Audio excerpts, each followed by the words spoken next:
This is Surfing Through Cinema. I'm your host, Hawaii Harry. Today I will be discussing the next film for Streaming Through Cinema Week. This is a film that has beautiful cinematography as well as amazing music. From director Wong Kar-Wai, this episode is all about In the Mood for Love.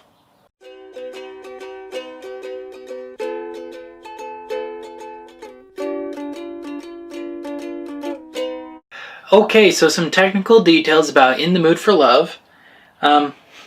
Kind of funny story. The final cut of the movie was completed 1 week before its premiere at the Cannes Film Festival. So Wong Kar-Wai, funny guy, he doesn't use a script at all really and kind of waits till the last minute to finish his project. But nevertheless, it was one of the most successful movies at that festival. And it's beautifully shot and lots of wonderful cinematography and music. And that kind of adds on to the next point. The filming of it took 15 months because they didn't have dialogue, because they didn't have a set script, and they had to change location a few times due to weather and and some political things they ran into with the Chinese authorities.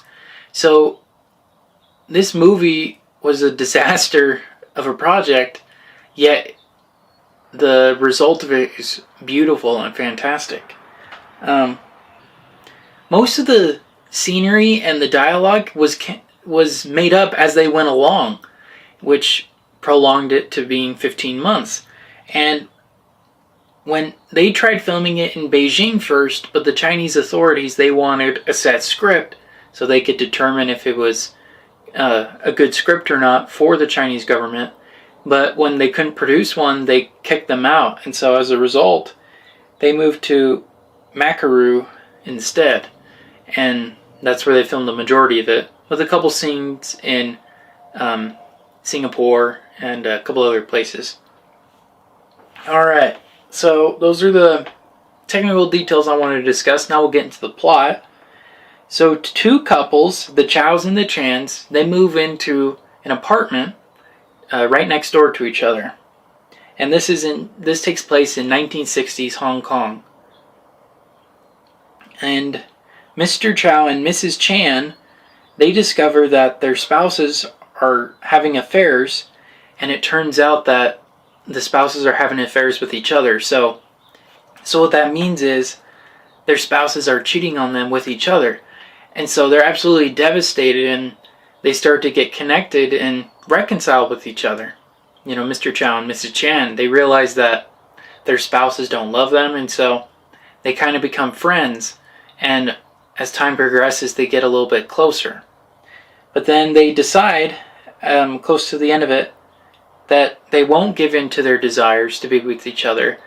So instead, Mr. Chow decides to leave with a new business opportunity. That way they could stay separate from each other and still be faithful to their spouses, even though their spouses weren't to them.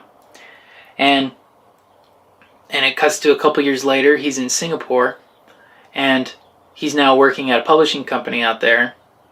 And what he doesn't know is Mrs. Chan visits his apartment, and she decides to call him up at his office. And when she calls him, she has nothing to say, and she just hangs up and leaves. And then it cuts forward again another couple years, and Mr. Chow, he goes back down to Hong Kong to see if Mrs. Chan is still there.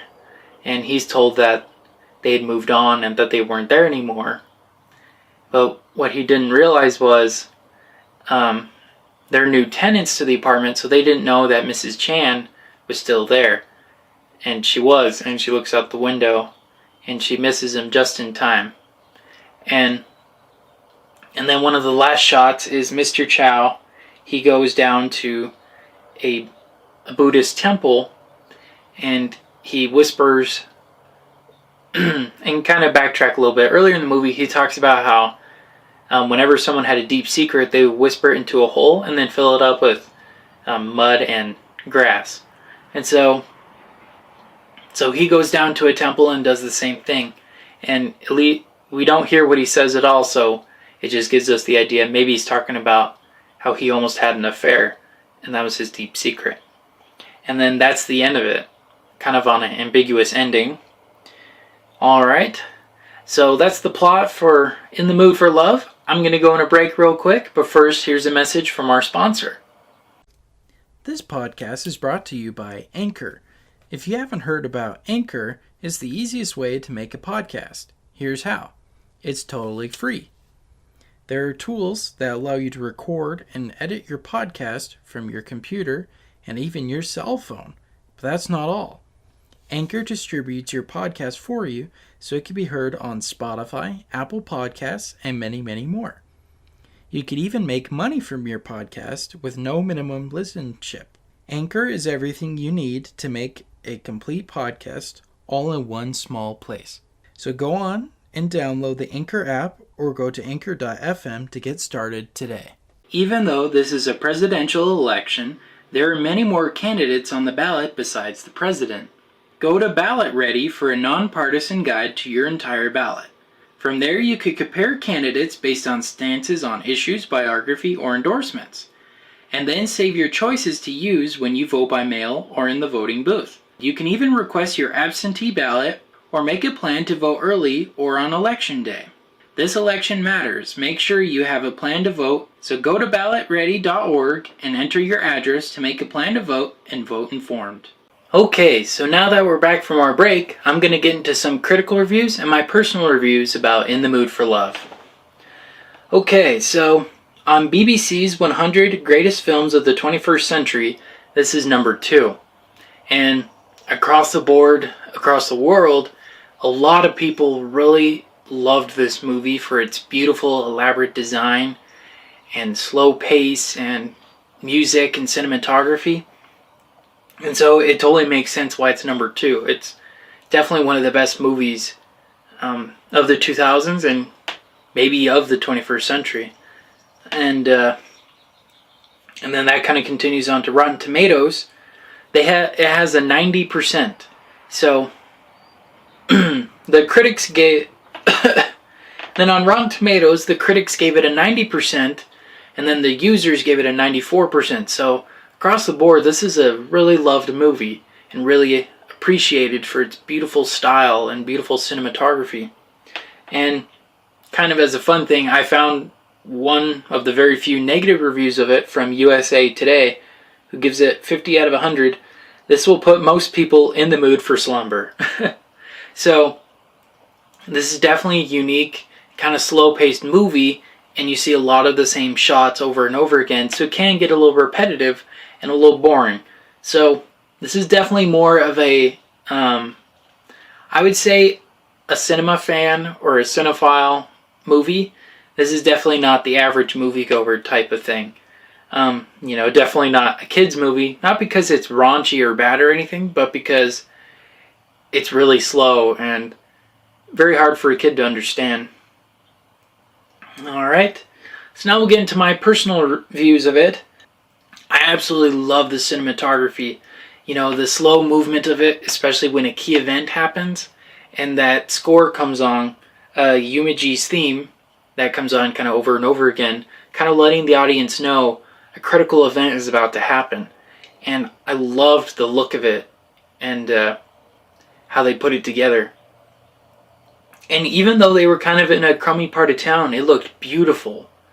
The color scheme, you have the Mrs. Chan, her elaborate dresses, and then Mr. Chow's nice suits and ties, and they really contrast from the background, so they really appealing to the eye. And then speaking of the music, I think it's amazing. I think it's some of the best musical scores I've ever heard. And I really liked the Nat King Cole music they added in it too. It really set the mood and kind of made it feel old school and old-timey. Because it takes place in the 1960s, so it kind of sets that mood for you. No pun intended. Although I loved a lot of it, I'm not a huge fan of the ending. Wong Kar-Wai, he didn't have a script, and I think as a result of that, the ending kind of suffered because I think that I know that Mr. Chow and Mrs. Chan were never going to end up together, but I wasn't really satisfied with how it ended.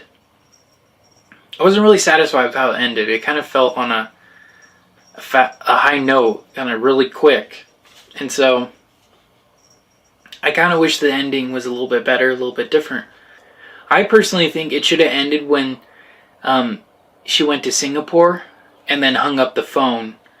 And then he goes into his apartment and sees her shoes. And that would have been a beautiful, beautiful ending because it would have kind of matched up one of the shots earlier in the movie where she accidentally left her shoes inside his apartment. So, other than that, I think it's a phenomenal movie. I really recommend it if you're a fan of cinema. But it isn't for everybody. I think it's an acquired taste, if you will, because, it's a foreign film, so you have to read the subtitles the whole time. And on top of that, it's kind of a slow-moving movie. So it's definitely not the average moviegoer's movie. Okay, so for everyone who's watching the video, you'll notice it's a different angle. And that's because that's where my camera died, and silly me, I forgot to charge it. But nevertheless, the show must go on, right? Next time, we'll be discussing the next film for Classic Hollywood Week. And this is a classic from Alfred Hitchcock and stars Cary Grant. I'm, of course, talking about North by Northwest. Well, until next time, this has been Surfing Through Cinema with Hawaii Harry. Take care.